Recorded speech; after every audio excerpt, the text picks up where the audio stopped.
My mom was the best at seeing people. She took her time with each person, making us feel that what we had to say and who we were was the most important thing at that moment. And if you ever wondered if anybody cared, you knew she did, because when she was with you, she made sure you felt seen.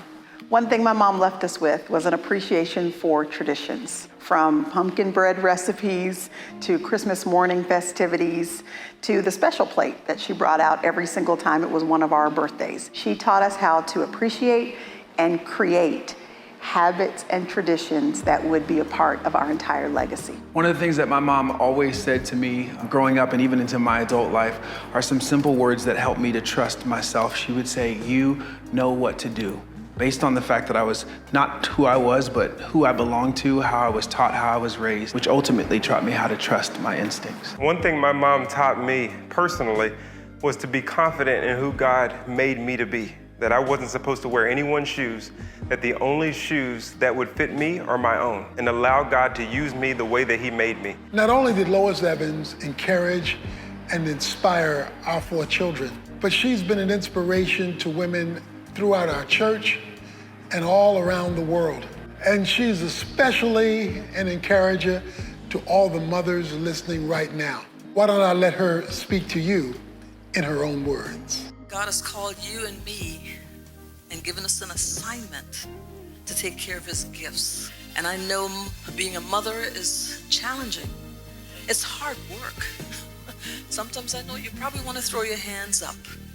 And that's why today I want to declare God's promises over your life. I declare Jeremiah 17, 7 through 8 over your life and that of your family. Blessed is the woman who sticks with God. Who sticks with God. They're like trees replanted in Eden, putting down roots near the rivers. Never a worry through the hottest of summers. I declare Ephesians 3:20. You know it. God is able to do exceedingly abundantly above all that you ask or think, but it's according to the power that's working in you. I declare that Satan be bound from your family, your mind, your body, and your home. I declare a hedge of protection around you, your spouse, and your children.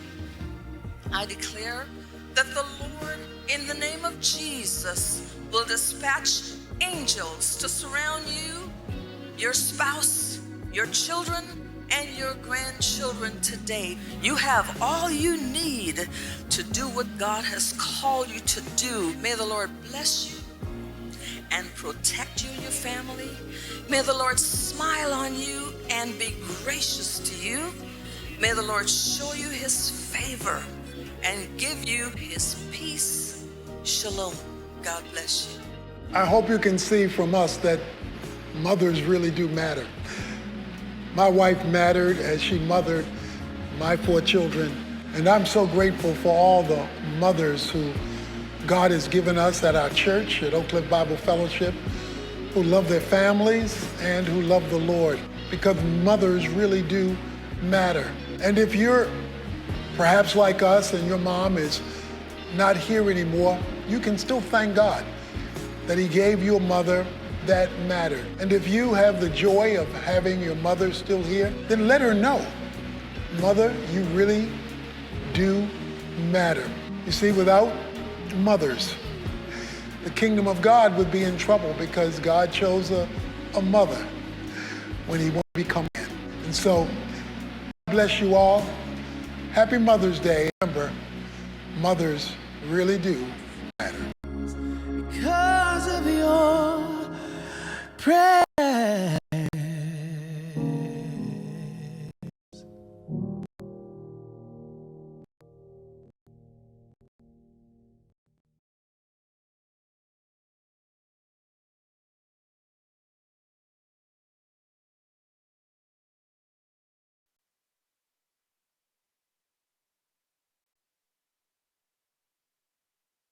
There we go. Y'all can't hear me.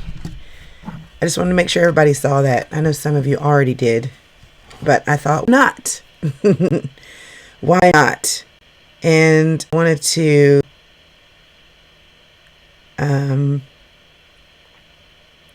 share a couple of other things with you this morning. Good morning, good morning, good morning. But also, I'm a little discombobulated this morning, so you'll have to forgive me. But I mean, who are kidding? Every morning I'm a little discombobulated in one way or another, right? So now I am going to get live on Instagram because I didn't do that first. Normally I do that first. I didn't do that today. So I hope you had a good weekend, and I hope you are starting your week well. I get up usually about 5 in the morning, like automatic. My eyes just open, and I normally just lay there for a while or try to prepare for the day mentally. Normally my mind is racing because my mind is always racing. It's just the problem. It's a problem. You know how, I mean, somebody's going to take totally out of context, and I probably shouldn't even say this out loud, but make sure I lose this. But if you've ever seen the movie A Beautiful Mind, has anybody ever seen that movie? And so basically, he's mentally ill. The gentleman in the movie is mentally ill. So that is not funny. But there is a part of the movie where he has this little cabin in the back. And he keeps going out the cabin, and he's working on something, and then people that love him are trying to make him okay, and they go in there, and it's like his brain threw up on the walls. His brain threw up on the walls, and it became clear something's not right with him. So my dad and I have this running joke. He'll go, that movie A Beautiful Mind? He's like, you just don't stop thinking. And it's true. I don't really stop thinking. All right, Instagram. I have to apologize to y'all. Y'all are getting the short end of the stick this morning. Normally, you get to be first. And that's not how it went today. Y'all should see my whole setup. It's like I'm trying to be a professional, but I'm not. This is why oh, Lord Jesus. Hold on one second. Okay. All kinds of things are happening not correct in my life today. So my computer is here. I have a DSLR here. So I'm looking at Facebook and Periscope and all you people. And then my phone is right here on a tripod that's sitting on top of a shoebox. You'd be surprised if you could see what was happening around the situation. Good morning. Today is May 11th. And I was sharing Instagram with Facebook, Periscope, and YouTube. And I'm slightly discombobulated this morning. Mostly because why am I discombobulated this morning? I'm discombobulated this morning because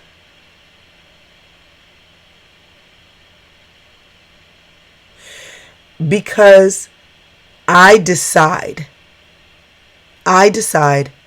how I want to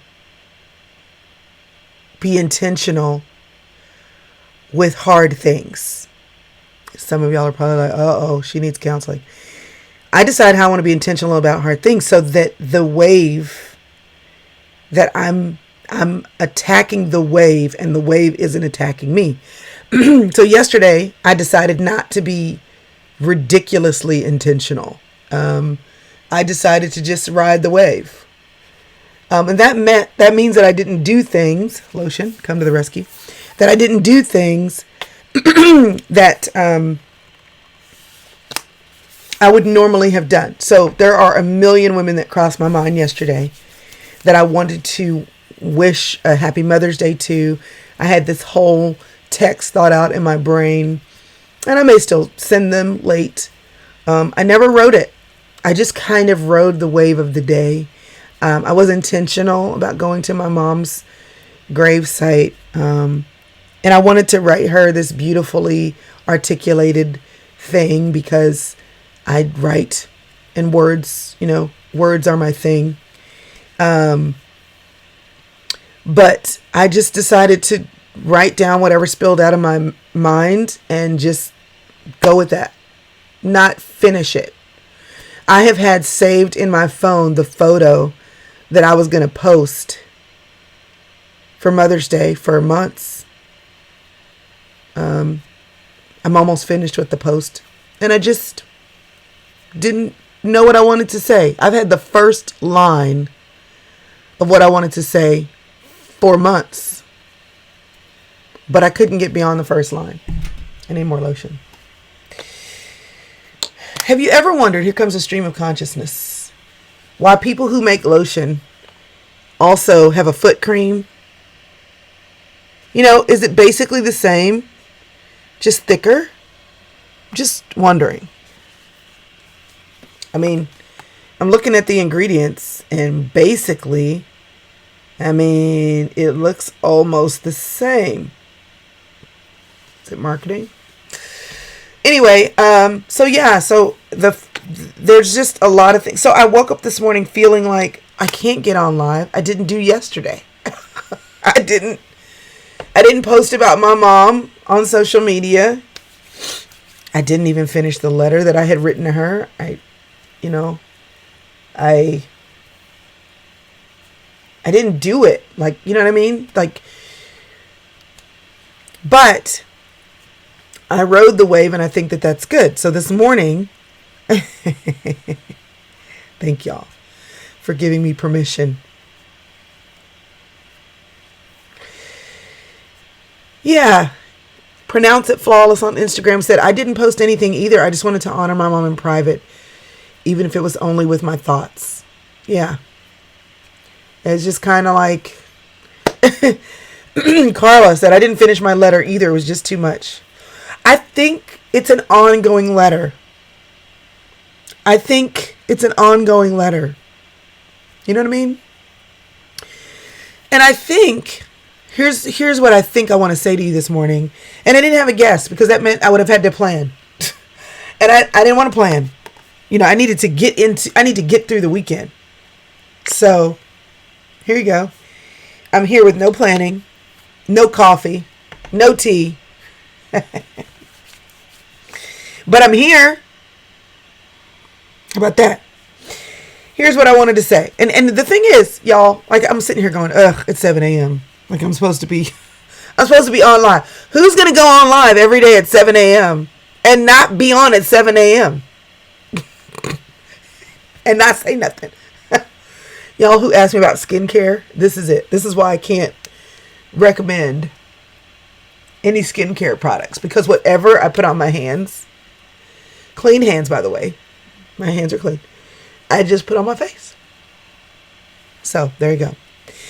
Yeah, so I'm here, and I just thought, here's the lesson that I didn't even have time to think about a title for, or whatever. And then I thought, yes, Santessa, I showed up. And then I thought, this is the lesson.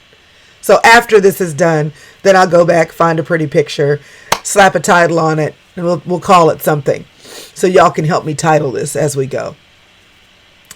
The lesson is, when life does not tie up neat and nice in a bow, you still show up. Now we do this for work. If you've had a crazy rough weekend, if you've had a disastrous evening the night before, if your husband is threatening to leave you and your kids don't respect you and your house is borderline foreclosure, and if your 401k, you've whittled that down because you keep having to take money out for emergencies, and if the doctor's report is not good, you still go to work the next day. Let me back this up. I'm just in y'all's face. Let me just back it up a little bit. So the lesson here is you got to show up. You know what I'm saying? You have to show up, and you have to show up for your life with the hard stuff. Let me tell you what happened yesterday. So I am a very I'm a very low maintenance person in the quotient of female things. Like, I don't need to go get my nails done. I don't get my hair done. I mean, and when I do, it's functional. It's not like I actually like the way somebody else does my hair better than I do it. I actually like the way I do my hair. But if I go to the dry bar, then they have Wi-Fi. And for 90 minutes, it's more valuable for me to work and pay somebody else for me to do. My time is more valuable than the $45 I paid the dry bar lady. So if that means 90 minutes where I could answer emails and get things done, it's a convenience. It's not really a maintenance thing. And so, but I'm not like what some people would call a high maintenance woman. I'm not. Like, I don't like to shop. It's just not my thing. I was thinking about my mother yesterday and thinking, I just did not get that gene. I just didn't. Just Priscilla all day is Miss Hospitality. Her home is beautifully decorated. She always looks like $1 million. My thing is I choose comfort over, presentation, which is a problem. That's a problem. And I'm working on that. You know what I mean? But the reality is I just, in female points, I just don't require a lot. So that's good. Now there are other things that are problematic. Like my emotional quotient is pretty high. So my poor husband, he can't keep up. He can't keep up with my emotional needs. And they are, listen, in all full disclosure, and Jesse, if you're watching, y'all, he's been watching. The Friday when we went into feminine products to help with the sneezing problems, he just said, I just had to turn it off. I said, because you didn't come in. You didn't come in, because he normally comes in and says, stop it. Like, he texts me and says, Chrystal, in all caps. And he didn't come in on Friday. And then he said that was because he said, I just had to turn it off. I had to let it go. I was like, you just are who you are, and there's nothing I can do about it. So, anyway, so he's constantly trying to keep up with, he is. But in full disclosure, I told him before we got married, I got a little cray-cray. Like, I told him that in advance. I didn't say I had a beautiful mind because I didn't want him to think I'm mentally ill. I'm not mentally ill. At least, I don't think so. The question is if somebody's mentally ill, do they know it? Anyway, I just think I have a very overactive thought process about a lot of things. And I do struggle with perfectionistic tendencies, and I do like for things to be right. So I like to examine things from all angles, to list all the pros and the cons, to make sure that when I make a decision, I'm making the best decision possible. And there's a saying, you want to measure twice and cut once. Let's just say I like to measure 47 times and cut once.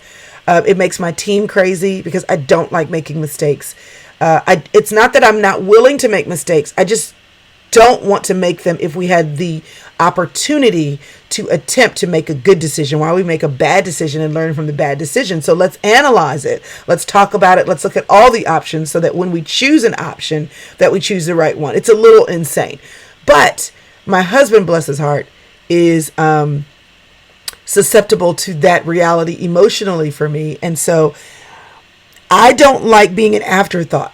So while I am a low maintenance woman, by many women's standards, I am high maintenance about your intentionality. I don't care if you get me a Starbucks gift card or a gift card to Barnes and Nobles. I don't care if we go out to coffee. I don't care if we go for a ride an hour away just to go to a great restaurant, just because. I don't care. Like, if it's very, very simple, I just like intentionality.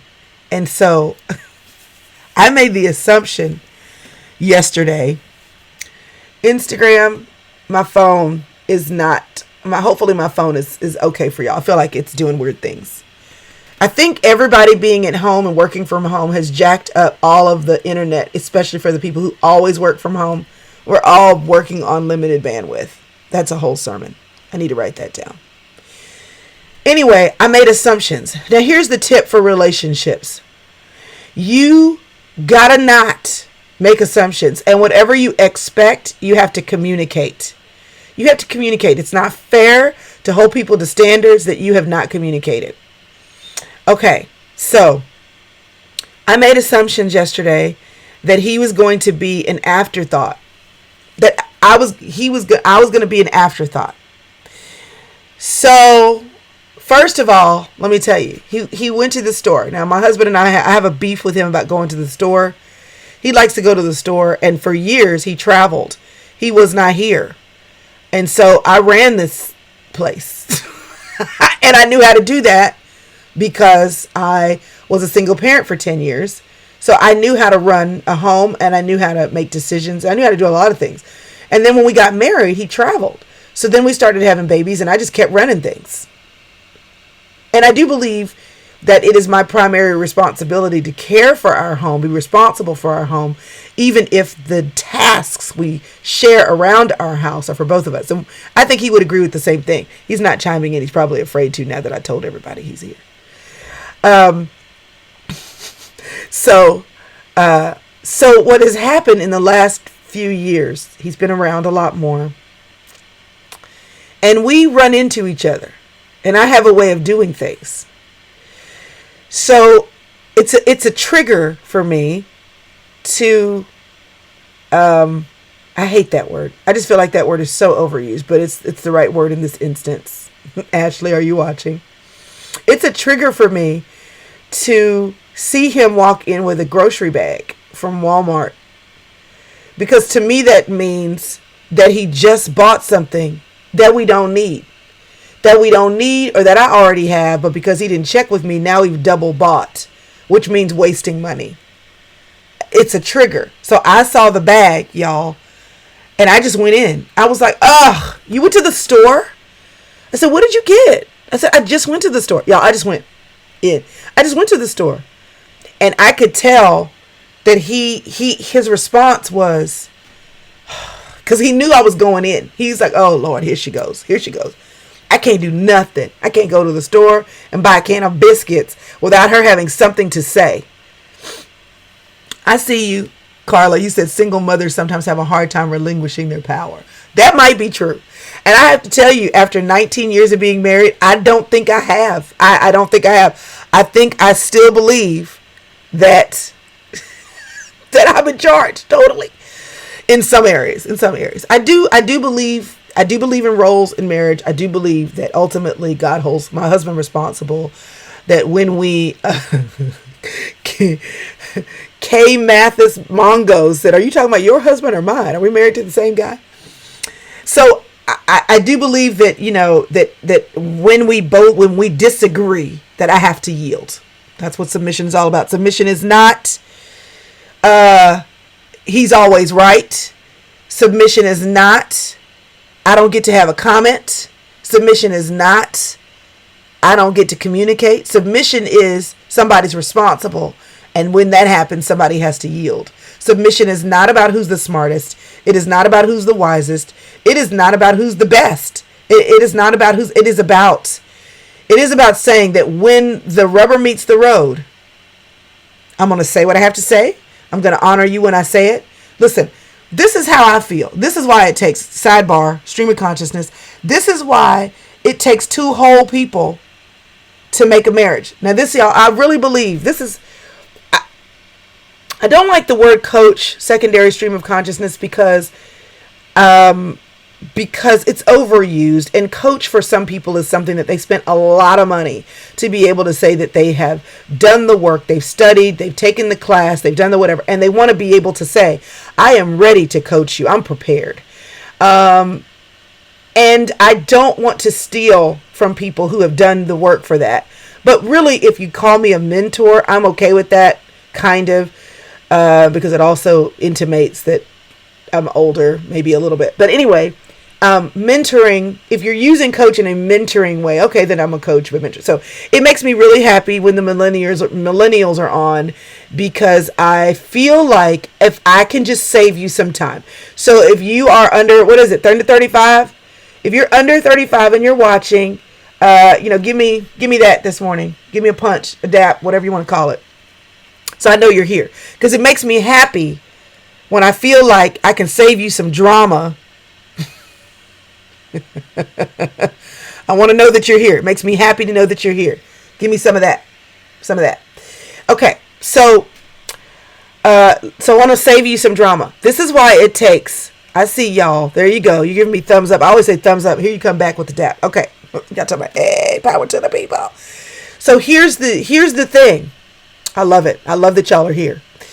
And some of us over 35 need this lesson too. If you are looking for him and you are not whole, listen, you are going to have so many problems. You're going to have so many problems because you're going to expect that he is able to do all the things. And he is going to be looking for you to do all the things. And you are not going to bring the best of who you are with all your things to the marriage. And I don't care how wonderful you think he is not 100. I don't care how wonderful he thinks you are not 100. But when you both bring your own personal best, your 100, it actually makes the 100 with y'all together. Because do you understand what I'm saying? You are not designed to do everything on your own, but you can bring the best of who you are to your marriage. And here's why this matters.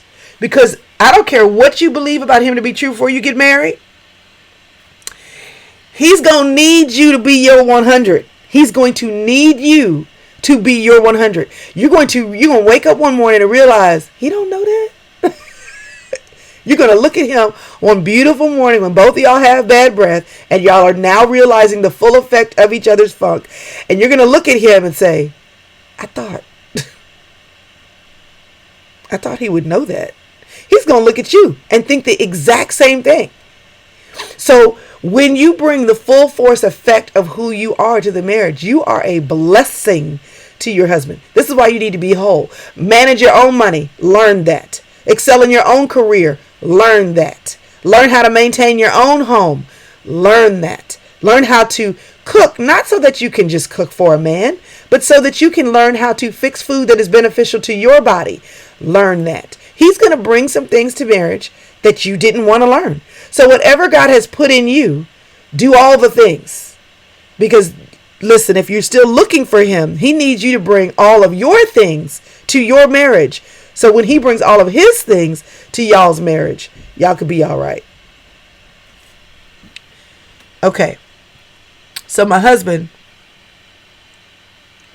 back to the Walmart bag. See, I can come back from a stream of consciousness. Back from the Walmart bag. So I went all the way in because I was just like, you're messing up my plans, my grocery plans. And, you know, he's a big picture manager of money. I'm a jot and tittle manager of money. When I'm disciplined in doing my weekly budget management situation. So I want to know, I know that all of those random trips to Walmart, like they add up, just like my random trips to Starbucks add up, right? But I rail him when he goes, it's just a problem. So it just went off of the rockers this weekend because I just was like, this is what I was thinking. You went to the store and I don't see no flowers, which means you might go out on Sunday morning at the last minute to give me some flowers. So really this was about, and Gary Thomas said in my recent podcast episode with him, it was 256, crystalevanshurst.com/256. See, I'm just so not on my game this morning. Because some of y'all are here, you're like, who is this? Here you go. That's who I am, Chrystal Evans Hurst. Okay, so Gary Thomas said most arguments are about what? And the answer was nothing. It's nothing. It's not about the thing it's not about the thing that's the thing at that moment. It's about some undercurrent thing. So my undercurrent thing is, I don't want to be an afterthought. That was the thing. But y'all, here's the problem. That carried over. Okay. This carried over. Y'all said Starbucks doesn't count. This carried over into the evening. So I was going to leave. I was going to go with my brother and my dad to go take care of something. And on my way out the door, I looked at my 3 sons and I said, sons, listen here, I'm about to leave. While I'm gone, you need to go to your dad and you need to say, Dad, take us to the store because Mother's Day is tomorrow and y'all need to get me some stuff. That's what I told him. And I said, listen, I know that this is a horrible thing for me to tell you to go to the store and get me some stuff because you're supposed to get me a gift.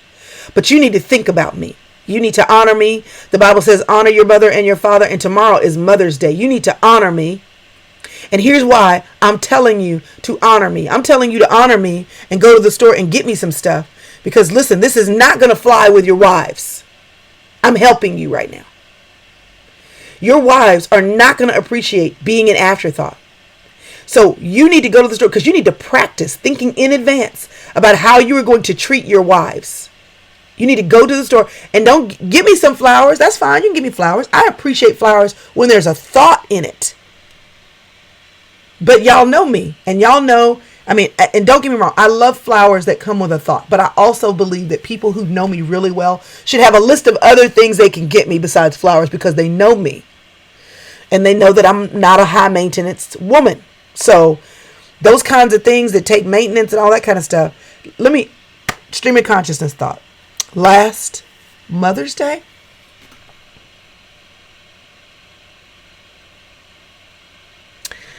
my mother and I, my dad, I think, was my husband with us? I think so. We went out to eat. We were with her going to a doctor's visit. We went out to eat. And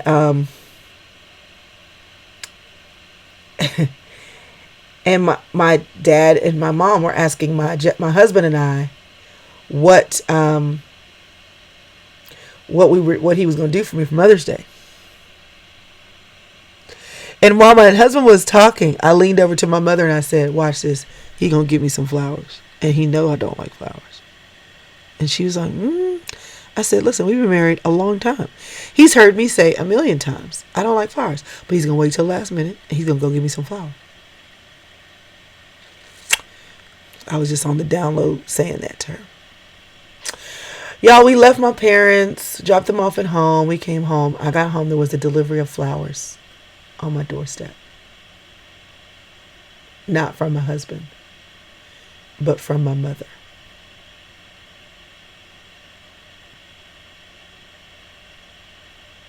I called her and I said, I'm so sorry. I was like, I'm so sorry. I'm just railing on him, telling her how I don't like flowers. And the thing is, my mother loves flowers, loves giving them and receiving them. And from her, I appreciated them because I knew that was her giving me her best. It was forethought. It was planned. They were delivered. You know what I mean? It was more to it than just the flower. You understand what I'm saying? But I was like, right then and there, I thought, this is why you got to be gracious in receiving what people give you, because you never know who's listening and you never know somebody's intent. But apparently last year, I forgot that lesson.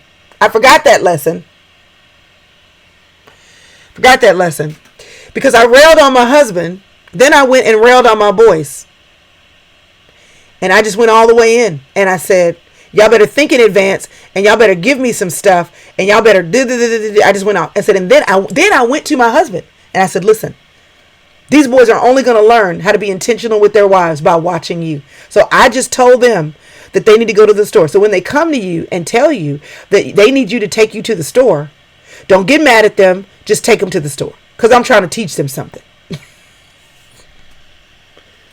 Like I told y'all, a beautiful mind.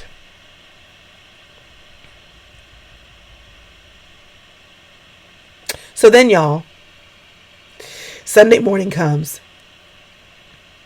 Jesse gets up early. And my assumption is that's because he's about to run to the store.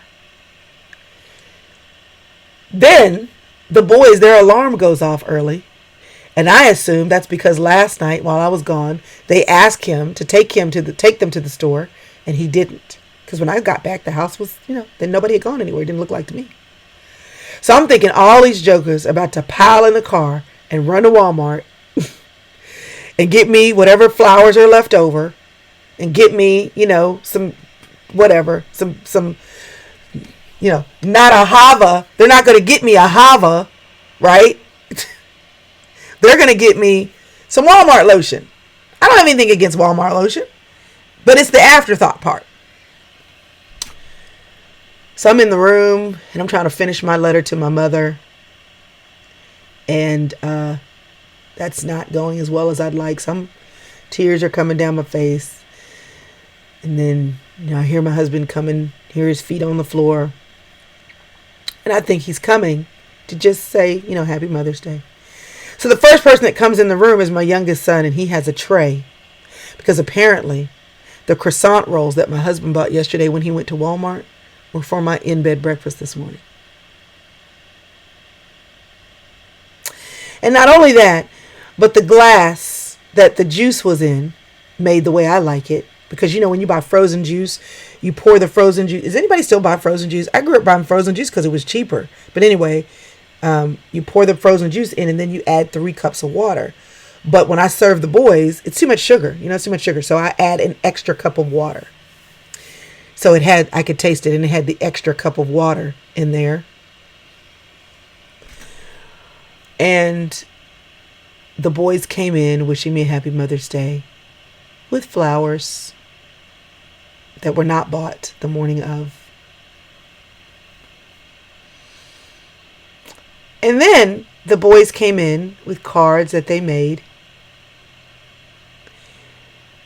that had not been written that morning. Because before I railed on them,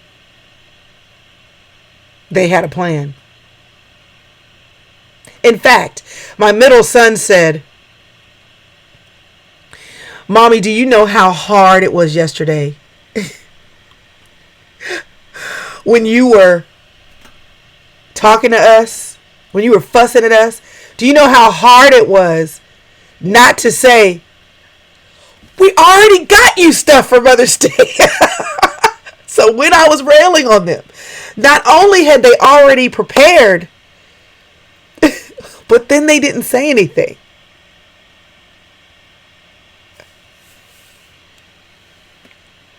I was like, I'm so sorry.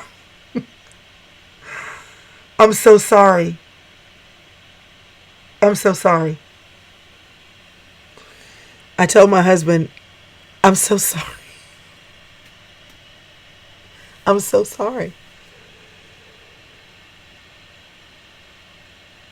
I took the flowers that they gave me, and when I went to my mother's grave, I gave them to her.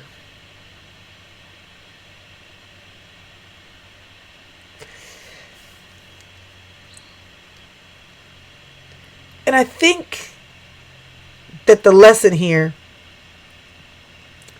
there's a lot of lessons there. I think that the lesson here is you should always be a gracious receiver of what people do for you. Always. You should always be a gracious receiver of what people do for you. Now, that does not mean that you should not tell people what you need. My mother always would say, you got to communicate. Men cannot read your mind. You have to tell them what you want. But you should always be a gracious receiver, because the thing that they do for you, the thing that they give to you, the thing that they give you, that's not the thing. The act is the thing. And yes, teach them what you love, 100%. But when they miss it, or when they're late, or when they're not intentional, or when they're repetitive, you should be a gracious receiver. The other thing that I would say is, watch your assumptions. You do have to teach people how to love you. Yes, I see you on Instagram. You do have to teach people how to love you, 100%. But you also, when they love you the way they love you, be gracious. Be gracious. A beauty of being a woman is that you get to learn with time, with wisdom, how to communicate with people in such a way. Let me give you a hint. Man, I don't even know what I should title. There's a lot of relationship talk. And there may be some men want. Okay, so I just need to know, y'all come out of hiding. If you're a dude and you're watching, If you are a male and you are watching, can you wave at me? Just give me a wave. Give me an emoji wave. I want to know if you are a male species and you are on here looking. Hi, France. I see you. Hi, France. The 5 Love Languages. Great book. Great book on Instagram. I want you to wave. I see you, John. John Yo 77. Come out of hiding. You're here. I know you're here. Just wave. If you're a guy, just say hello. Come on. I've had some of y'all tell me that you're at home, you're in the kitchen drinking your morning coffee, and your husband is watching too. So I'm just like, let's just call you out of hiding. Or you may not even, it may not even be a husband. You may just be, hi. Hi. I see you, Jonathan, coming out of hiding. Come on now. Shannon, you said your husband is watching with you. All right, Terry. I see you. Hi, Alan. Thank you for joining us today. So I'm going to let out a little secret, but I'm going to say it in such a way, hopefully, where I'm not going to let the whole cat out of the bag. Okay? The whole cat out of the bag.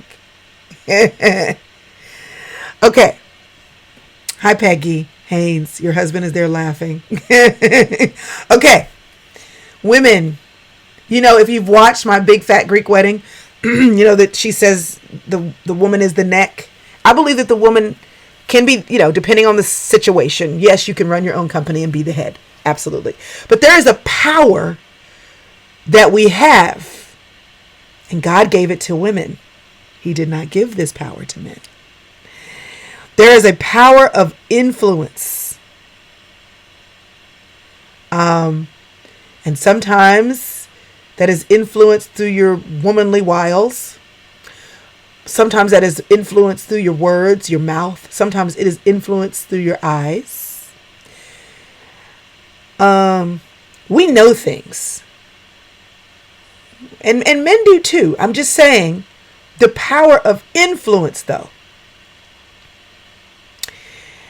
And if you can decide to harness that power, there are some battles that you are fighting the wrong way. There are some things that you're talking about too much. There are some things that you are nagging about, and because you're nagging, you are missing the whole plan. And any man that's here can probably attest to this truth, that the right woman with the right look, with the right words, with the right body language, with the right suggestion, not statement, but suggestion, with the right question, can yield a power of influence far beyond anything that she could bulldoze through with her own will. So I just want to say, you need to understand your power of influence. That sometimes it is better to be the neck than to be the head. That's all I want to say about that right now. Yes, Melanie on Facebook, nagging is totally destructive. Carlissa, I'm not sure. But you said, okay, wait, I'm going to get more paper. Write the stuff down. Listen, I need y'all to understand, some of us are beating ourselves over the head trying to make things happen. And you just need to just do it a different way. You just need to go in a different way. And somewhere in the journey of, feminism, and there's a lot of great things that have come about because of feministic movements. So I'm not bashing feminism. What I'm saying is that everything in life, when it's reactive, has the tendency like a pendulum to swing too far. You can go too far to the end of submission, and we have men in power telling women to stay there, even if she's being abused, and that is not what the Bible says. And then because of that, then you have the other pendulum that will swing all the way to the other extreme about feminism, and then to say that we are the same. And while there are a lot of things that are the same about us, there were differences. in how God created us, and there are differences for a reason. So when we fight against those differences and you show up and say, I can wear the pants too. Yeah, you can wear the pants. But if that's how you show up, you may not run as far in those pants as you may think you can, depending on the circumstances, particularly when you're in a marriage. That's what I'm trying to tell you. Now, I believe that Lean In, my brain just died, so I can't think of the name of that book, the author of the book, but Lean In. Lady was COO at Facebook. It'll come to me in a minute. If you already know it, go ahead and put it in the comments. She said so many women are not leaning in. Elaine. Girl, Elaine. Let me tell you what some of y'all are singing right now. Some of y'all are like, girls run the world. That is what is happening in your mind right now. All you got is Beyonce's Situation playing in your head. Thinking about that time, you know, Oprah had her on. She sang that song. Listen, I do believe, you know, that we do have power. But what I'm trying to tell y'all is some of us have, thank you, Sheryl Sandberg, have swung too far. So Sheryl Sandberg wrote the book. And I do believe that. I think that a lot of us, because of narratives from our youth, narratives from our childhood, narratives from our parents, narratives from the church, we sit back too far. And yes, you can manage the money. You can make $1 million. You can run the company. You can have the next big idea. You can let your intuition rule because God gave you a sixth sense. You can sit at the table. You can have a real estate company. You can lean forward and have the best idea at the table. You can exercise your influence, but also exercise your power in the right circumstances. I'm all here for all the business things that women want to do, for all of the money decisions that women want to do, for the women that have to not only go to work, but work the extra job to make the retirement happen and send the 3 kids to college and still have to raise the 5 kids when the man leaves. I'm all for it. And I want to tell you that in certain circumstances, you lean in and you rule. In Genesis, when God gave the dominion mandate, he said, let them, male and female, rule. What I'm telling you about is that when you have a partnership, and some of y'all know this to be true from business, when you have a partnership, everybody needs to understand their role. And marriage is a partnership. And if you ransack over your husband talking about, I'm going to rule this piece, you're going to do one of two things. You're going to set yourself up for conflict, or you are going to emasculate the man you're married to. And there is nothing worse than being married to an emasculated man. Somebody needs to write that down. So I'm saying you need to lean in the appropriate places. But you need to understand that just like in business, partnership needs role so y'all don't step all over each other's feet. So does marriage. So does marriage. So that's your lesson in marriage for today. I hope my daddy's not watching. Daddy, if you're watching, did I get that wrong? Honey, Jesse, did I get that wrong? Hopefully. Yeah, it does damage to the kid. It's just not good. But most of us don't know what it looks like to be a strong woman who walks well into her gifts and also to know her role in her marriage. We feel like we either have to lay down and say nothing or be all powerful, single woman, single mom. And there's a middle. There's a middle. I heard David Mann say once that he used to not necessarily bring his wife into business matters because, he was running the business or whatever. And then he said, I realized that I was short circuiting my business decisions because even though I do a lot of the business decisions for our family, for our business, for our ministry, my wife knows things. And I just started to bring her in the meetings because she could sniff stuff out. She knew when somebody was lying. She knew when they were full of baloney. She knew when there was a question that I needed to ask that I wasn't asking. It doesn't mean she wanted to do all the paperwork. It didn't mean that she wanted to do all the deals. It doesn't mean that she wanted to read the contracts. What it did mean is that she knew people. And I was shortcutting myself by not having her in the meeting. And so I brought her in the meetings mainly just so she could sniff out people. And then when she told me, don't do business with him, something not right. he would try to add it all up and say, well, I don't see, and this is the proof here, and then he would go ahead and do it, and then later realize someone right. And he should have listened to her. So, you need to give your people grace. You need to understand your role. And then you need to give it time. Relationships take time to get right. We went out to dinner with my parents one time. And I was talking to my parents about money because my husband is a saver. I am not. I am not. I am. It's not that I'm not a saver. It's just that I like to save when I have extra money. It's like if you get unexpected money, okay, then I'll save because I wasn't expecting. It's a whole. But my husband is a saver of money. Now, and I'm a big spender, and he's a nickel and dime spender. Well, no, that's not true. We both are nickel and dime spenders for certain things, and we're both big spenders for certain things. He'll buy an RV in a minute. Me, on the other hand, the MacBook 13 inches just came out, the new ones, and I think I'm about to do it because my 5-year-old computer is struggling with all this live streaming. So we have our big spend ticket items. I'm technology. He's experiences, RVs, camping, that kind of thing, cars.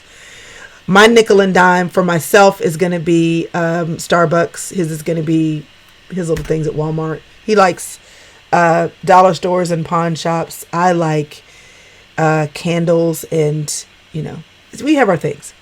But I was at dinner with my parents, and I was trying to get my dad to tell my husband to stop hoarding money because he used to work and travel a lot, and so he would earn a per diem for travel, and he wouldn't spend it. He didn't need to spend it, and so he would save it. And I was like, that's unfair. And at the time, y'all, we had a $25 allowance, and that wasn't enough. I was like, if I have the kids and we go anywhere, like that allowance is gone. Like So I was trying to get my dad to tell my husband that he couldn't hoard the per diem because that basically was an allowance that I didn't have. Like, we should split it. If it's extra money, we should split it. And my husband was like, no, I'm not sharing. Because in his mind, he would be saving for things for the family. I said, well, but if that's the case, then we should discuss what we're saving for. It shouldn't be unilateral. Like, we had this whole thing. And so I'm telling my Dad, tell him that this is not right. Y'all, I'm not lying. At the dinner table, my mother said, oh, your dad can't help you. I said, what do you mean? Tony, take out your wallet. So my dad takes out his wallet. It's just stuffed full of cash. She said, your dad does the same thing. There's nothing that he can tell your husband because he does the same thing. He just holds on to money. And I always want access to it. And he's like, no, that's his money. And if he wants to save it, that's what he can do. So then my mother said to me, don't die on that mountain. Don't die on that mountain. She looked at me and she said, who manages the checkbook? I said, I do. She said, so he trusts you to manage the whole checkbook. What you're asking him to give you, just give it to yourself. If you save money at the grocery store and you're still under budget, get what you want when you check out. I was like, oh, is that how that works? Is that how that works? So then you better believe I started cutting coupons. I started shopping the sales. I learned how to cook out of my pantry.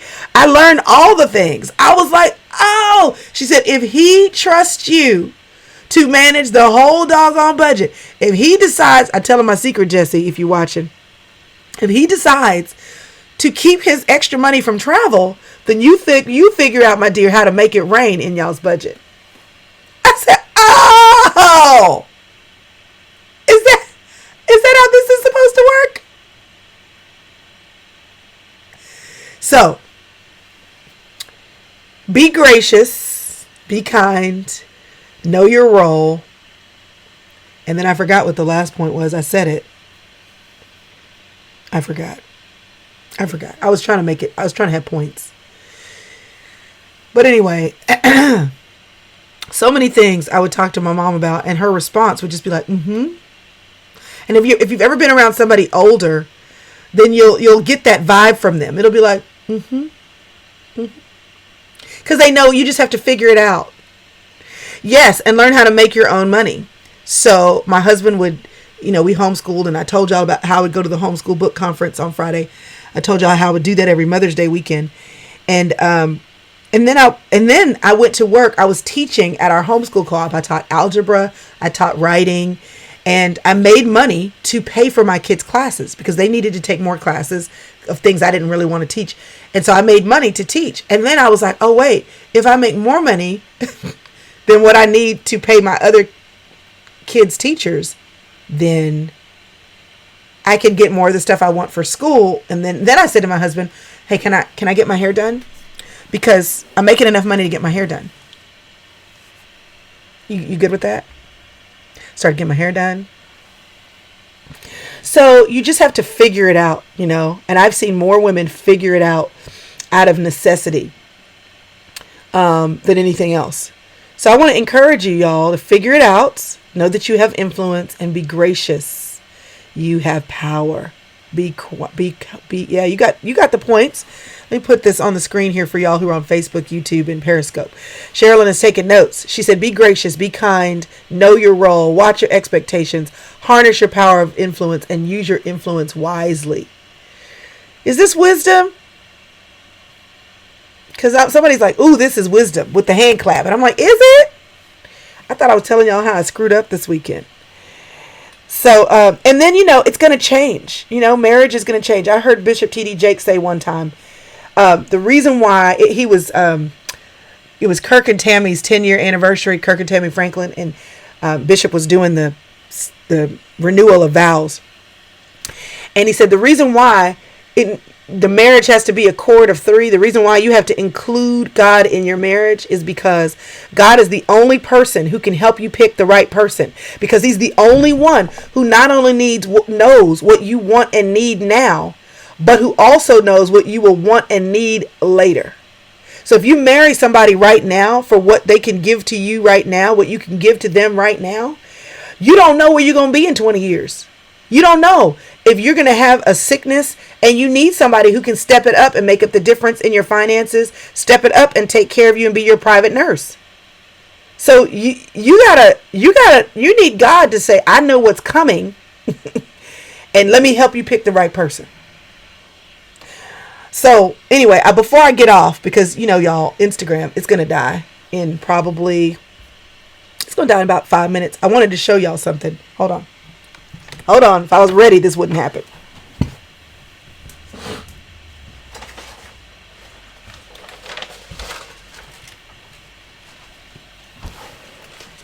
And some of y'all have asked me if I'm going to continue doing this after quarantine. Right now, y'all, I'm committed to going through Friday, May the 22nd, because the online event that we have planned for you, and we started selling tickets, our passes, our all access passes to the inner circle. They got access on Saturday. If you're on my email list, you'll get access, I believe, today. Is that Monique? Are we doing it today? Mo, can you let me know? I think so. So the email list will get access today. Then we're going to double check if we have any limitations, since it's digital, and make sure I don't go over my limit. Not only did my boys make me cards, this is the card. I'm going to have to back up for this. But this is the card my youngest son made me. Now look at this. Look at this. Look at this. Not only did he write me a card, he wrote me a huge card. Huge. Okay, so I wanted to read you this because I think this is the lesson. Okay? This is like a newspaper. And this is the kid who hates when we have to do his stuff for his writing class. He's miserable. Why do I have to write? I see your question about the inner circle coffee. I'll tell y'all in just a second. Mom. So what he did is he took all the areas: clothing, shelter, food, toys, working, education, raising children, and leadership.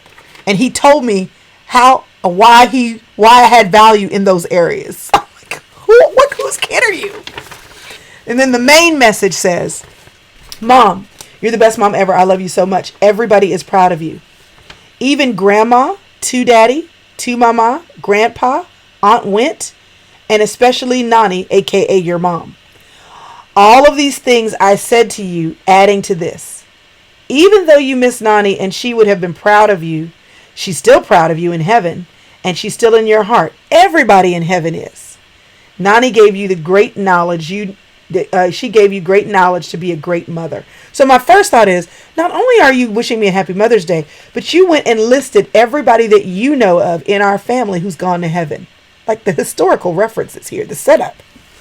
Personally, I think God sent COVID-19 to settle everybody down and to think of all the sacrifices all the people in heaven made and to think about them. That's why I think that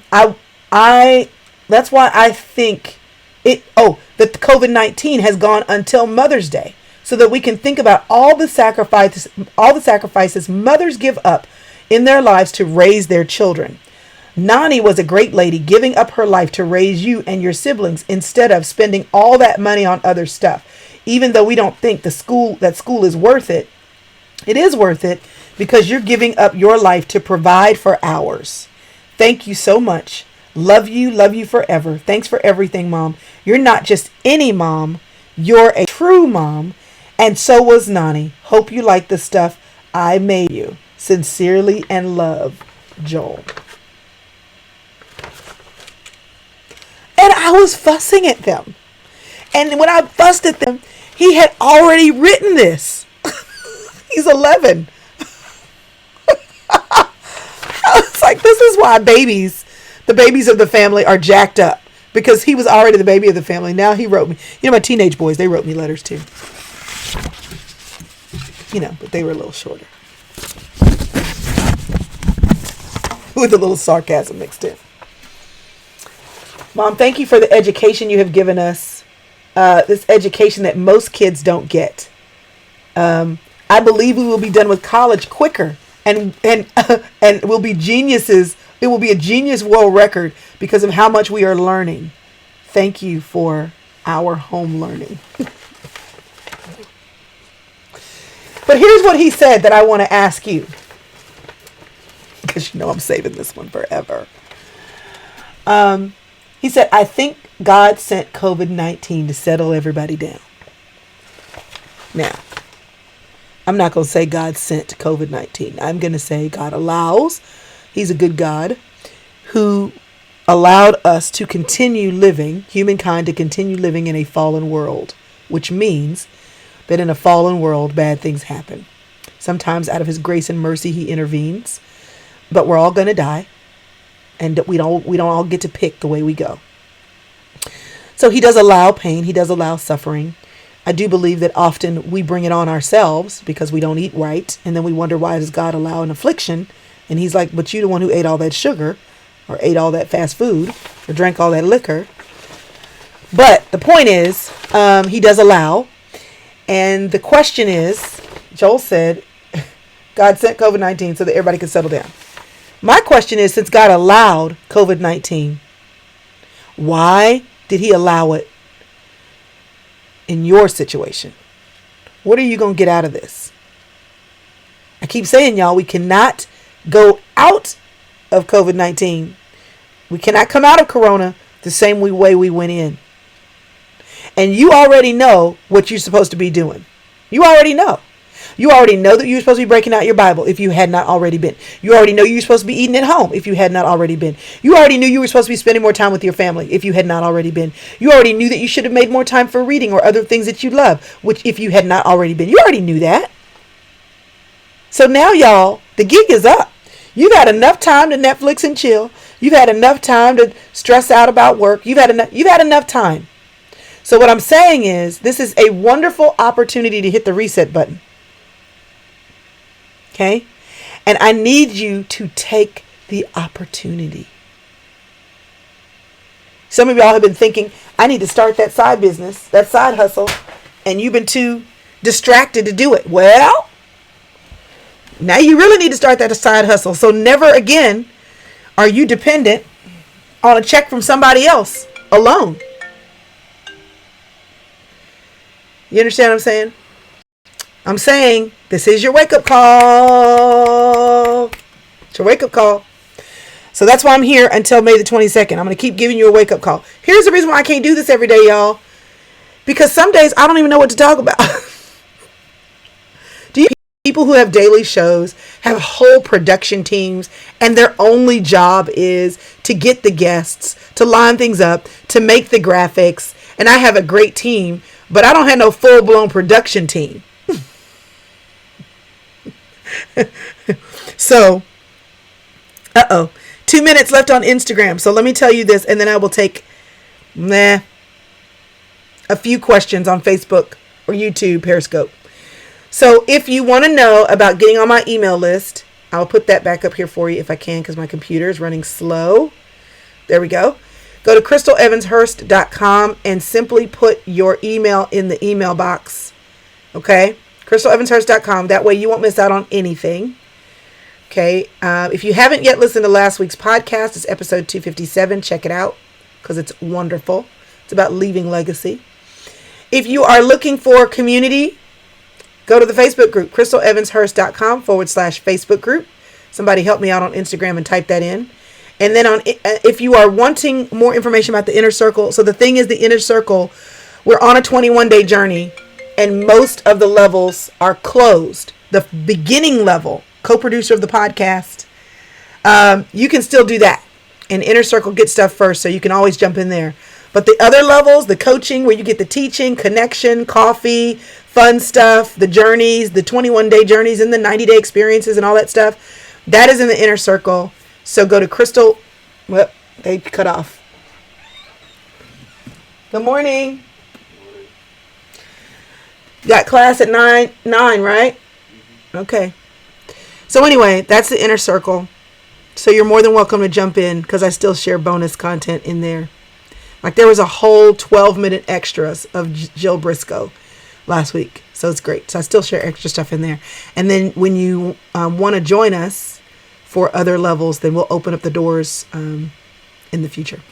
Okay, so a few questions. I'll take a few questions. If you've already posted a question and I didn't see it. Okay, so Andrea Archibald, you said, can we ask questions in the Facebook group for advice? So yes and no. So when you come in, there are over 5,000 women in that group now. And I'm a part of Facebook groups where the floor is open all the time. If the group has a purpose, like I'm in groups for learning about marketing or learning about running a membership, or I'm in groups that are for homeschooling.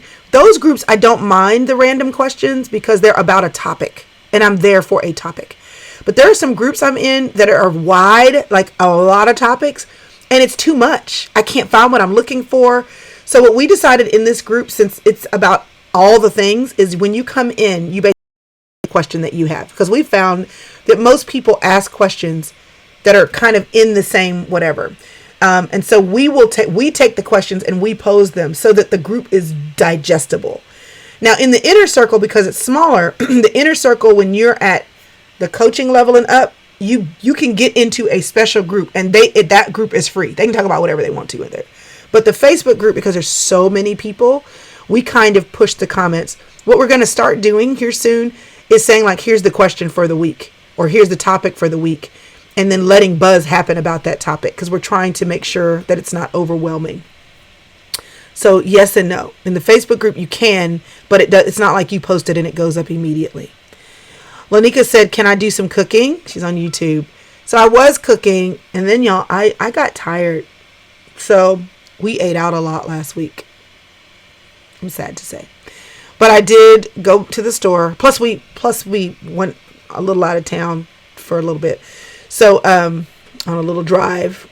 So I will be doing more of that. I would love to have like a professional coffee, like a professional setup, like an actual tripod that like bends over so I can get that top down view with cooking, and again, those are all things that take time and money, which is why for those who are in the inner circle, that stuff helps me to do all that stuff. So some of y'all at one point were like, Chrystal, you have to, your sound. And so here you go. I have a mic right here. And first I had a mic on the desk and I kept hitting the desk. And so then I got this boom arm. It was like $20 on Amazon. So, now I'm messing up the mic. So basically, that's why I haven't been cooking, because I have to do all kind of jerry-rig things. And then I'm praying to God that my phone doesn't fall into the pot. So yes, I will do more. I actually have some videos that I never actually shared, and I probably, making videos for stories is different than making videos for YouTube, because stories go long and YouTube goes this way. And anyway, vegan recipes your boys love. Well, they don't want to be vegan. Nadia said she invested. Here we go. She invested in teaching herself digital art. That's so cool. So Nadia, you'll have to tell me how you invested in that.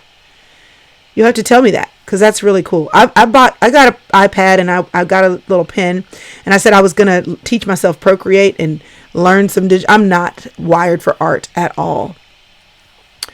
So I would love to know what you're using. Brenda, you said a mirror hanging over the area with a camera shooting into the mirror. Get the top down look you're looking for. A mirror hanging over the area with a camera shooting into. Huh. Okay. All right. Oh, okay. Anne Marie on YouTube. And then I grabbed the wrong comment. Okay. Anne Marie, you said, can you talk about transitioning, how you do it right? Now, I don't know what part of transitioning you're talking about, but I actually have a friend named Vornadette who told me recently she has a death book. And when her mother was ill, her mother said, everything you need is in the death book. So Vornadette is like, I have a death book. And my mother didn't have a death book, but she did have everything organized. And I kind of sort of have one. And Vornadette, we're going to come on and talk about, because a big part of transitioning is being prepared, how you can create, and what, you may want to call it something else, but how you may want to create a death book so that you know that everything you need and everything your family needs is in one place. Because what makes transitioning hard is you're saying goodbye and then you have to figure stuff out. So I will talk about, do you do Skillshare? Hey, Tiffany, my friend for 30 years. I have not ever used Skillshare. I bought a couple of courses on Udemy. I've heard it say Udemy, and I've heard people say Udemy. I don't know how you say it. But my favorite place for learning, because I'm always learning geeky things, is lynda.com. YouTube is free. Lynda.com is free to me because of my library, and then Creative Live. But I mean, I've just never looked at Skillshare, but I have friends who love it.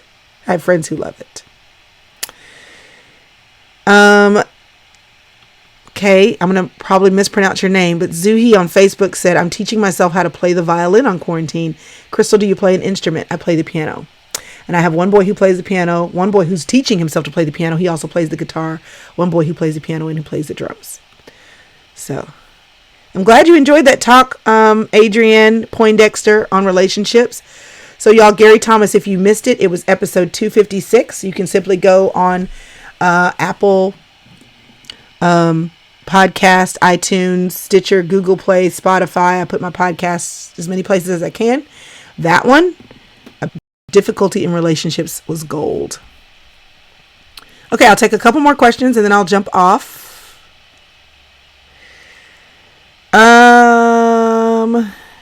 Oh, there's a book. Denise Galloway is saying there's a book. Oh, I lost it. It's moving too fast. It was called The Exit Plan by somebody Galloway. No. I can't grab it. It keeps moving. But it's a book called The Exit Plan. There it is.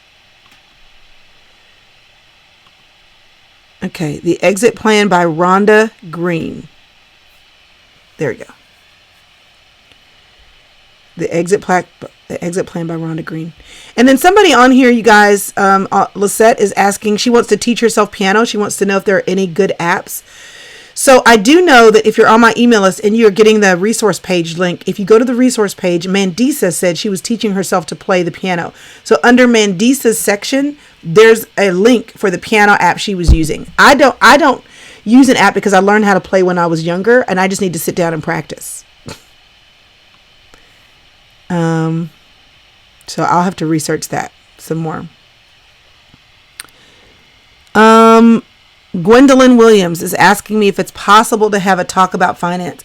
We'll see if we have time to do it again, because we did it once. Actually, the very first live that we did was with a gal named Ty McNeely. And we talked budgets, but these talks are really bonus talks. And when we pull them down, they go to the inner circle. Because really, this is stuff I try to do extra for inner circle people, but because we're all in need, I'm doing them live for everybody. So if you want to grab that, then you can check out the inner circle. But we will see if we have more room for financial chat at the end. Okay, one more question.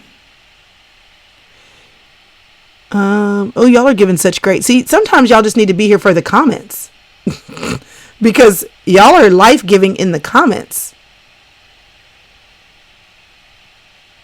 Okay, I'm going to look for one more question, and my computer is not cooperating. Really? Oh, I need a new one. Okay, I'm not going to go fishing because I can't. Every time I scroll down, it scrolls back up. Hi, Carla. You'll tell your mom that I'm practicing. Carla's mom was my piano teacher. Okay, so Keisha, as a producer, do you get access to bonus content? Yes, you do. What you don't get access to is teaching and coaching. So between me and my friends so bonus content from podcasts is what you typically get. And then because of quarantine content, we're giving quarantine content, but the people that are above that get extra. So like from our retreat, all the teachings from the retreat, we release those at the coaching level, but that's the one that's closed. It will open up back soon, but that hopefully answers your question. I feel like I totally butchered the answer to that. All right. Get a new computer enabler. How to invest in the stock market. That would be a good one. Did y'all know I used to work at Fidelity and I was licensed to sell mutual funds and stocks? Roles in marriage. Y'all are giving me all the suggestions for what to talk about. I don't see any more questions, so maybe we'll just let that lie.